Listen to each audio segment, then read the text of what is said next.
Hello students, in my previous video we were discussing comparison of unlike fractions. Students, unlike fractions means different denominator. Different denominator वाली fractions का comparison हमने study किया in our previous video and case 1 with the same numerator. जब different denominator हो और numerator same हो, ऐसे cases में कंपैरिजन कैसे करते हैं फ्रैक्शंस का वो हमने स्टडी किया है. Now students we are on case 2 in this video with different denominators. Students fractions are going unlike fractions चल रही हैं, मींस डिनोमिनेटर तो डिफरेंट होगा, बट केस 2 का मीनिंग है विद डिफरेंट डिनोमिनेटर्स. अगर डिनोमिनेटर डिफरेंट है और सेम न्यूमरेटर वाला केस हम स्टडी कर चुके हैं, तो स्टूडेंट्स इस केस में न्यूमरेटर भी कैसा होगा, डिफरेंट होगा. तो स्टूडेंट्स अब हम वो वाला केस स्टडी करने जा रहे हैं in which numerator and denominator both are different, जिसमें न्यूमरेटर भी डिफरेंट होगा, डिनोमिनेटर भी डिफरेंट होगा. But students this type of fractions have two methods. ऐसी फ्रैक्शंस के कंपैरिजन के लिए मींस जिसका न्यूमरेटर भी डिफरेंट हो, डिनोमिनेटर भी डिफरेंट हो, ऐसी फ्रैक्शंस के लिए हमारे पास दो मेथड्स हैं. फर्स्ट मेथड है cross multiplication method. Cross multiplication method कैसे कंपैरिजन कराता है स्टूडेंट्स, उसके लिए मैंने एग्जांपल लिया दो फ्रैक्शंस का, 3/7, 4/9. Students these are two fractions in which numerator and denominator both are different. So cross multiplication method कहता है दोनों को क्रॉस मल्टीप्लाई करो, क्रॉस में मल्टीप्लाई 3 को 9 से एंड स्टूडेंट्स 4 को किससे मल्टीप्लाई करेंगे, 7 से. सो 3 को 9 से मल्टीप्लाई किया हमने एंड इस साइड हमने राइट साइड पे 4 को 7 से मल्टीप्लाई किया. तो स्टूडेंट्स हमने दोनों को जब मल्टीप्लाई किया और हम देख रहे हैं मल्टीप्लाई किया जब, तो 3 को 9 से एंड 4 को 7 से. सो स्टूडेंट्स सॉल्व करके आया 27 और यहाँ सॉल्व करके आया 28. दोनों फ्रैक्शंस को जब हमने क्रॉस मल्टीप्लाई किया तो दोनों के पार्ट्स में 27 और 28 आ रहा है मल्टीप्लाई करने के बाद. स्टूडेंट्स अब हम ये देखेंगे इन दोनों में से कौन बड़ा है. 28 बिगर है 27 के कंपैरिजन में, बट स्टूडेंट हमें तो फ्रैक्शंस को बताना है कि फ्रैक्शंस कौन सी ग्रेटर होंगी और कौन सी स्मॉलर होंगी. सो स्टूडेंट्स जब आपको ये पता चल गया कि राइट साइड वाला नंबर ग्रेटर है, अब हम अपनी फ्रैक्शंस की फॉर्म लेकर आएंगे. 27 वाली साइड हमारी फ्रैक्शन 3/9 है और हमें क्या चाहिए लेफ्ट साइड पर 3/7. सो हम 3 एज इट इज रखेंगे और 9 मल्टीप्लाई है, 9 को उस साइड ले जाएंगे, डिवाइड में चला जाएगा. और राइट साइड पर 4 है, 4 हमें राइट साइड पर फ्रैक्शंस में था तो 4 राइट साइड पर ही रहेगा, और जो उसके साथ 7 मल्टीप्लाई हो रहा है वो हमें लेफ्ट साइड पर चाहिए, तो 7 को हम यहाँ ले आएंगे तो 7 डिवाइड में आ जाएगा. तो स्टूडेंट्स हमने क्या किया, लेफ्ट साइड वाली फ्रैक्शन थी 3/7, 3 और 7 को यहाँ से हम डिवाइड में ले आए. राइट साइड पर थी 4/9, 4 एज इट इज रखा राइट वाला और 9 को हम लेफ्ट से राइट में ले आए तो डिवाइड में आ गया. अब स्टूडेंट्स आप देख रहे थे कि जो नंबर ग्रेटर आया था वो था 28 जो कि राइट साइड पर था.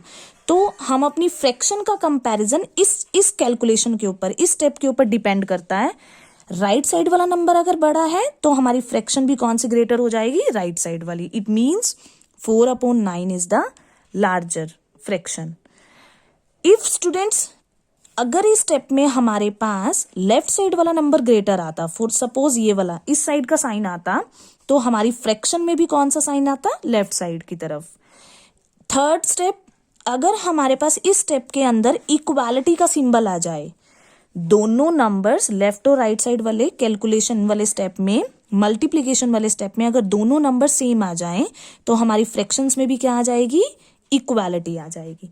So students cross multiplication method के 3 स्टेप्स हैं. अगर मल्टीप्लिकेशन में लेस का सिंबल आता है, राइट साइड की तरफ सिंबल आता है, तो राइट साइड वाली फ्रैक्शन ही ग्रेटर हो जाएगी. अगर लेफ्ट साइड की तरफ साइन आ रहा है तो लेफ्ट साइड वाली फ्रैक्शन ग्रेटर हो जाएगी. और अगर इक्वालिटी का सिंबल आ रहा है तो हमारे पास दोनों फ्रैक्शन कैसी हो जाएंगी, इक्वल हो जाएंगी. So students, this is first method, cross multiplication method.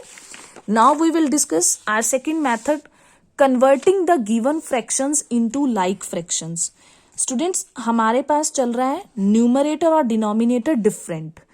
अब वो क्या कह रहे हैं कि बी पार्ट आप क्या कर सकते हो, जब न्यूमरेटर और डिनोमिनेटर डिफरेंट आए तो आप उनको कन्वर्ट कर दो लाइक फ्रैक्शंस में. लाइक फ्रैक्शंस मीन्स उनका डिनोमिनेटर क्या बना दो, सेम. सो स्टूडेंट्स, इसके लिए मैंने एग्जाम्पल लिया 2/3, 4/5, 3/5. स्टूडेंट्स, आपको क्या करना है, इसको लाइक फ्रैक्शंस में चेंज करने के लिए मुझे डिनोमिनेटर सेम बनाना है. अभी तो डिनोमिनेटर डिफरेंट है, तो इन तीनों नंबर्स का क्या टेक करो, LCM. 3, 5, 5. Students, you know about LCM, we already studied in our chapter 2. So 3 के टेबल पर 3 आता है 1 पर, both are prime numbers. Now 5, ऐसा तब तक सॉल्व करते रहते हैं स्टूडेंट्स हम जब तक 1 1 नहीं आ जाता. फिर हम इन दोनों नंबर्स को मल्टीप्लाई करते हैं, 3 5 15. तो एलसीएम कितना आ गया स्टूडेंट्स इन तीनों नंबर्स का, 15. देन आपको, ये बहुत इंपॉर्टेंट स्टेप है स्टूडेंट्स, और मेथड भी बहुत इंपॉर्टेंट है. आपको एलसीएम आने के बाद ये डिनोमिनेटर पोर्शन है और ऊपर 2 में न्यूमरेटर है. डिनोमिनेटर को एलसीएम से डिवाइड करना है. 15 को 3 से क्या करेंगे हम, डिवाइड. एलसीएम को डिनोमिनेटर से डिवाइड. तो 3 के टेबल पर 15 कब आता है, 5 पर. तो सॉल्व करके क्या आया, 5. अब स्टूडेंट्स, आप 5 को न्यूमरेटर से क्या कर दो, मल्टीप्लाई. जो भी डिवाइड करके आता है एलसीएम को डिनोमिनेटर से, जो नंबर भी आता है उसको न्यूमरेटर से मल्टीप्लाई. 5 आया, 5 2 ज़ा 10. नेक्स्ट 5 के टेबल पर 15 कब आता है, 3 नंबर पर. 3 को 4 से क्या करेंगे, मल्टीप्लाई. 3 4 ज़ा 12. नेक्स्ट 5 के टेबल पर 15 आता है 3 पर, और 3 को 3 से मल्टीप्लाई करेंगे, 9. Now students, we will arrange. सबसे बड़ा नंबर कौन आया, 12. देन आया 10 और सबसे छोटा आया 9. तो मैंने बड़े से छोटे की तरफ अरेंज किया. तो 12 कौन से नंबर पे था, सेकंड. और सेकंड वाली फ्रैक्शन कौन थी, 4/5.